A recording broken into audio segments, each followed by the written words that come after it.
Assalamualaikum warahmatullahi wabarakatuh. Anak-anakku semua kelas 9 MTS Negeri 1 Kota Magelang yang Ibu rindukan. Alhamdulillah, pada siang hari ini kita berjumpa lagi lewat daring, pertemuan pembelajaran secara virtual.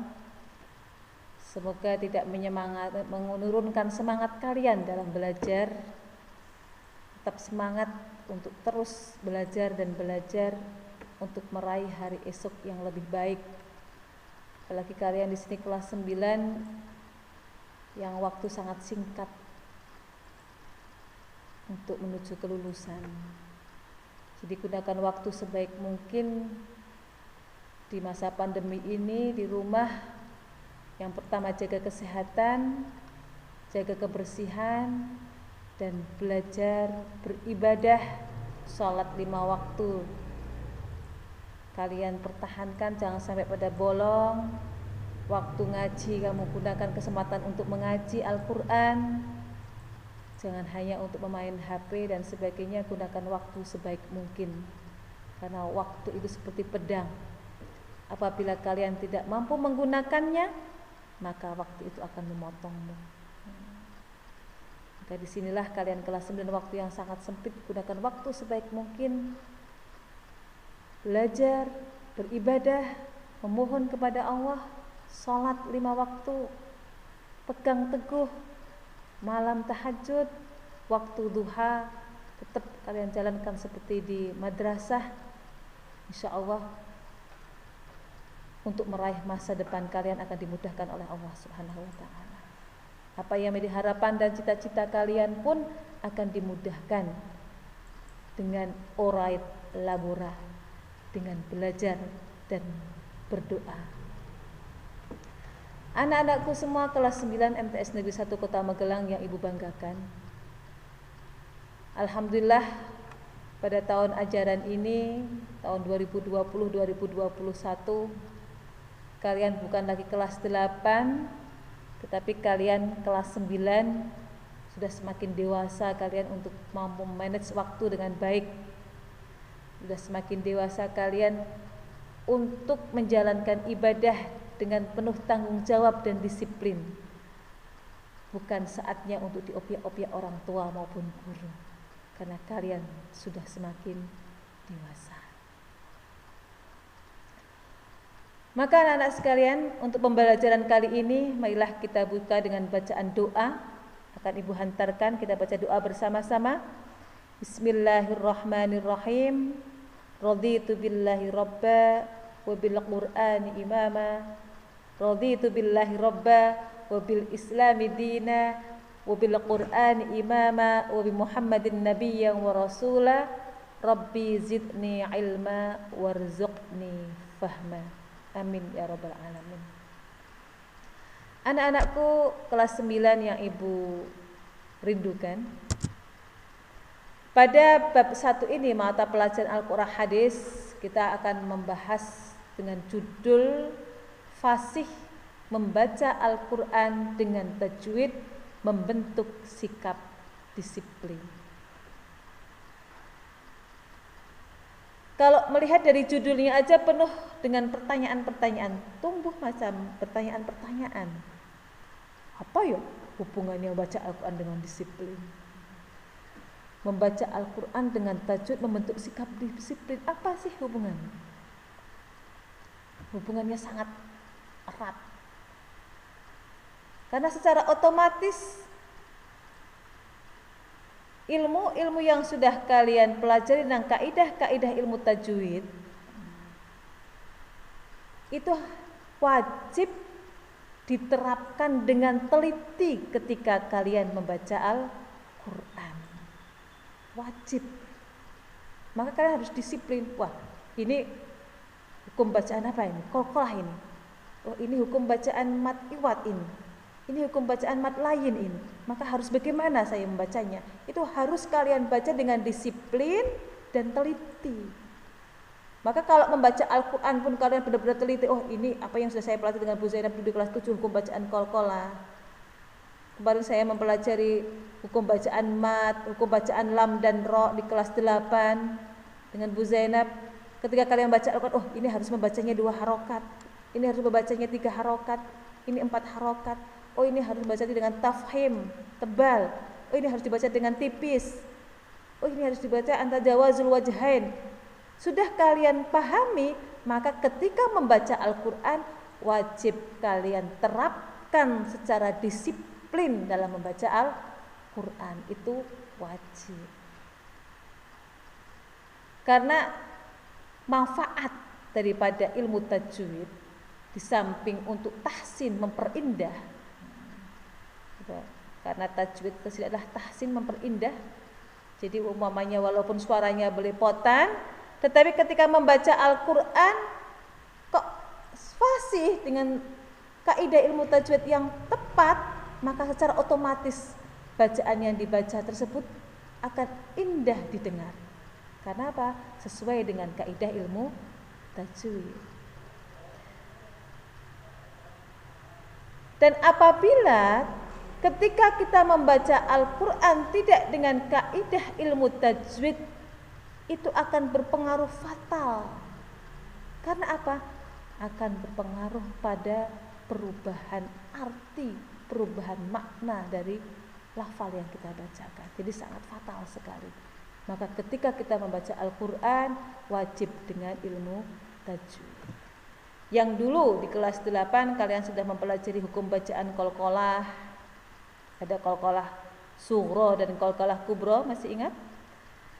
Di kelas 8 sudah kalian mempelajari hukum bacaan lam dan ro. Hukum bacaan mat. Ada mat iwat, mat layin dan mat arid lis sukun di kelas 8. Maka di kelas 9 ini berkelanjutan tentang hukum bacaan matnya diselesaikan. Maka sebelum ibu mulai, siapkan buku catatan dan alat tulis. Silahkan kamu tulis bab 1-nya. Apabila pada buku catatan kelas 8 masih ada sisa banyak, silahkan untuk dilanjutkan. Tidak harus pakai buku baru. Silahkan dilanjutkan dengan buku catatan kelas 8, silahkan. Ini kamu tulisi kelas 9 bab 1 dengan judul Fasih Membaca Al-Quran dengan Tajwid Membentuk Sikap Disiplin. Anak-anakku semua yang ibu banggakan, materi hukum bacaan mat yang akan kalian terima di kelas 9 ini adalah mat lazim mukhaffaf kilmi. Kamu tulis. Yang kedua mat lazim musaqqal kilmi. Yang ketiga mat lazim musaqqal harfi. Dan yang keempat adalah mat lazim mukhaffaf harfi. Ini perlu kalian mengingat kembali materi-materi di kelas 8 tentang ilmu dasar tentang hukum bacaan mat. Kalau yang kemarin lupa, nanti mempelajarinya agak susah. Jadi mengingatkan kembali materi di kelas 8 kemarin kita membahas tentang mat tabi'i, tentang mat iwat, mat layin dan mat arid lis sukun. Maka pada pertemuan siang hari ini tidak akan ibu bahas dulu tentang mat lazim mukhaffaf kilmi, mat lazim musaqqal kilmi, mat lazim musaqqal harfi dan mat lazim mukhaffaf harfi, tetapi ibu ingin mengingatkan kembali dulu materi mat, hukum bacaan mat di kelas 8 sebagai dasar ilmu tentang hukum bacaan mat. Buka kembali bukunya tentang hukum bacaan mat. Apa itu arti mat? Apa itu huruf-huruf mat? Kemudian apa pembagian hukum bacaan mat itu, ada apa saja? Nah, di situ ada kemarin ada mat tabi'i atau mat asli. Cabang-cabang mat itu ada berapa? Mat far'i itu ada berapa? Ada 13. Diingatkan kembali, gitu. Maka pada siang hari ini Ibu ingin melihat materi-materi di kelas 8, pemahaman kalian di kelas 8 tentang hukum bacaan mat, dengan Ibu memberikan tugas, yaitu tolong ditulis tugas kalian. Tugas kalian tulis nomor 1, apa itu mat? Hukum bacaan mat itu apa? Kemudian huruf-huruf mat itu apa saja? Pembagian hukum bacaan mat itu ada berapa? Sebutkan. Sebutkan juga cabang-cabang mat far'i itu ada berapa? Sebutkan. Ada 13 mat far'i. Kemudian Ibu minta kepada kalian membuka surah An-Naba aja. Surah An-Naba. Surah An-Naba amma yatasaalun. Itu surah An-Naba semuanya. Kamu cari di situ hukum bacaan mat tabi'i, mat iwad, mat layyin, dan mat arid lisukun. Kamu cari semuanya 3 aja. Mat iwadnya 3, mat tabi'inya 3, mat arid lisukunnya 3, mat lainnya 1 aja kalau ada. Udah. Jadi mat lainnya 1, mat iwadnya 3, mat arid lisukunnya 3, dan mat lainnya 1, mat tabi'inya 3. Kamu tulis di buku catatan itu mat itu apa, huruf-huruf mat ada berapa, macam-macam bagian mat ada berapa, kemudian mat far'i itu cabang-cabang mat ada berapa, sebutkan mat cabang-cabang mat far'i, macam-macamnya mat far'i. Kemudian contoh-contoh dalam surah An-Naba hukum bacaan mat tabi'i, mat layyin, mat arid disukun, dan mat iwad. Ibu ingin melihat dulu pemahaman kalian materi tentang hukum dasar hukum bacaan mat. Jadi untuk pertemuan siang hari ini cukup itu saja. Ibu tunggu hasil tugas kalian. Silahkan dijapri di WA Ibu, Bu Zainab. Nomor HP Ibu 0856 4320 3370. Ulangi lagi 0856 4320 3370. Itu ya anak-anak sekalian. Saya tunggu hari Jumat untuk dikumpulkan sampai jam 5 sore. Tunggu lewat japri WA. Tetap semangat menjalankan tugas. Selamat belajar.